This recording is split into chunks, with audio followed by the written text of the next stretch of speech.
অটল বিহারী বাজপেয়ী আজকে ওনাকে এই জয়ন্তীতে যখন আমরা শ্রদ্ধাঞ্জলি দিচ্ছি, আমরা এখানে যারা প্রশাসনিক দায়িত্বে যারা আছি, অর্থাৎ বিভিন্ন জনপ্রতিনিধি যারা আছি, আমাদের জন্য অত্যন্ত একটা ব্যতিক্রমী মানুষ। আমরা যখন ভাবি যে আজকে আমাদের রাজ্যে যে ত্রিস্তরী পঞ্চায়েতি ব্যবস্থা, এই ব্যবস্থার যে স্বপ্ন, অর্থাৎ আমাদের গ্রামীণ স্বরাজ অর্থাৎ গ্রাম উন্নয়নের কথা যিনি ভেবেছিলেন, আমরা আজকে যদি বলি মহাত্মা গান্ধীর কথা, তিনিও ভাবতেন যে আমাদের যতক্ষণ পর্যন্ত গ্রাম উন্নয়ন না হবে, যতক্ষণ পর্যন্ত তৃণমূল স্তরে অর্থাৎ একদম অন্তিম ব্যক্তির উন্নয়ন না হবে, ততক্ষণ পর্যন্ত দেশ এগিয়ে নিয়ে যাওয়া বা আজকে যে বিকশিত ভারত, যিনি প্রধানমন্ত্রীজি বলছেন যে আমরা 100 বছর পূর্তিতে যে ভারতকে বিকশিত ভারত দেখব, এই যে স্বপ্নটা, এটা যদি ফাউন্ডেশন অর্থাৎ এটা যদি কেউ বীজ রোপণ করে থাকেন, সেটা অটল বিহারী বাজপেয়ী করেছেন।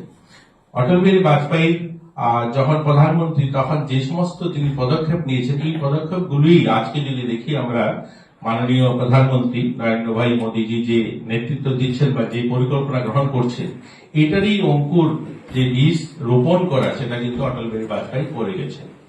তিনি প্রথম যে পদক্ষেপটা নিয়েছিলেন আমাদের দেশের জন্য, এই সোনালী চতুর্ভুজ, আমাদের ভারতকে 4টা ভাগে তিনি ভাগ করেছিলেন। একটা হলো মহারাষ্ট্রের মুম্বাই শহর, একটা চেন্নাই শহর, একটা কলকাতা শহর, একটা দিল্লি শহর। তিনি বলছেন ভারতকে যদি উন্নয়নের শিখরে নিয়ে যেতে হয়, এই 4টা শহরের কানেক্টিভিটি চাই। এটা যেমন তিনি নিয়েছিলেন, এরপরে অনেকগুলো কার্যক্রম নিয়েছেন। গ্রামকে যদি শহরের সঙ্গে সংযোগ না করা যায়, তাহলে একটা দেশ উন্নয়ন সম্ভব নয়। গ্রাম যখনই শহরের সঙ্গে সংযোগ স্থাপন হবে, তখন এই গ্রামীণ অর্থনীতির পরিবর্তন ঘটবে। যখন গ্রামের শাক সবজি বা সেখানে উৎপাদিত সামগ্রী গ্রামের মানুষ যখন শহরে সহজে আসতে পারবে, তখনই গ্রামের উন্নয়ন হবে। আর গ্রামীণ উন্নয়ন হলেই রাজ্যের উন্নয়ন হবে, রাজ্যের উন্নয়ন হলেই দেশ বিকশিত হবে। এই যে স্বপ্ন, এবং এই গ্রামীণ সড়ক যোজনার কাজ শুরু হলো, এবং রাজমার্গ যোজনার কাজ শুরু হলো, এবং আমাদের বিভিন্ন নদী নালাগুলোকে একসঙ্গে যোগ করা, সেগুলোকে সামিল করা, এই ধরনের অভিনব কিছু তিনি কার্যক্রম এসে এই ধরনের সিদ্ধান্ত, অর্থাৎ 50-এর বেশি বছর পার করার পর এই ধরনের সিদ্ধান্ত নিলেন একজন প্রধানমন্ত্রী, যে ওটা ভারতকে অর্থনৈতিক ভাবে যদি আমরা উন্নয়ন করতে চাই, এই বিষয়গুলো করতে হবে।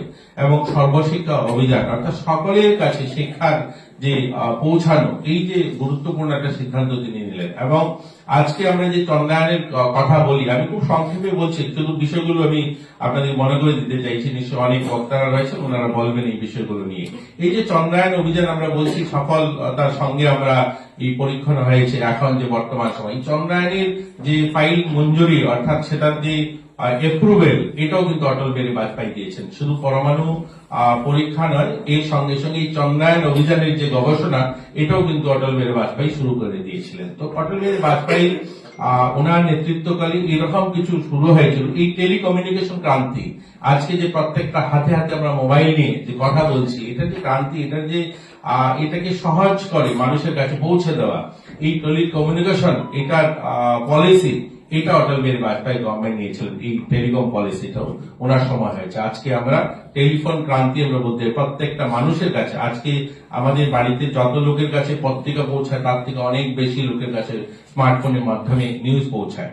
তো এইরকম অনেকগুলো ভাবনা ওনার কাছে ছিল। আমি ছোটবেলায় দেখতাম, আমি যখন যে গ্রামে ছিলাম, আমি উত্তর জেলার থেকে আছি, সেখানে গ্রামে পঞ্চায়েত গুলো ছিল। আপনারা অনেকেই জানেন, এখানে যারা পুরনো দিনের লোকরা রয়েছেন সকলেই জানেন, পঞ্চায়েত সেক্রেটারি যারা পঞ্চায়েত সচিব ছিলেন, তিনি একটা সাইকেল নিয়ে সকালবেলা আসতেন পঞ্চায়েত অফিসে, এবং পঞ্চায়েত অফিসের কাজ ছিল শুধুমাত্র মানুষের মৃত্যু হলে সেখানে রেজিস্ট্রেশনে লেখা হতো কার মৃত্যু হলো, এবং জন্ম হলে লেখা হতো তার জন্মের দিন তারিখটা সেখানে লেখা হতো। এবং বছরে এই কাজটাই ছিল পঞ্চায়েতের, মানুষকে জন্ম সার্টিফিকেট দেওয়া, মৃত্যু সার্টিফিকেট দেওয়া, আর বছরে 2বার পঞ্চায়েতে কাজ হতো। গ্রামীণ মানুষ যারা আপনারা জানেন, তাকে গাঁও সভার কাজ বলা হতো। এই গাঁও সভার কাজ মানে কি, দুর্গাপূজা এবং পৌষ সংক্রান্তির সময় 4 দিন করে কাজ হবে। সেখানে লাল পাড়ের শাড়ি এবং সাদা ধুতি দেওয়া হতো, আর 4 কিলো চাল, আর হাতে নগদ কিছু টাকা। এটাই ছিল পঞ্চায়েতের অর্থনৈতিক ব্যবস্থা বা পরিকাঠামো।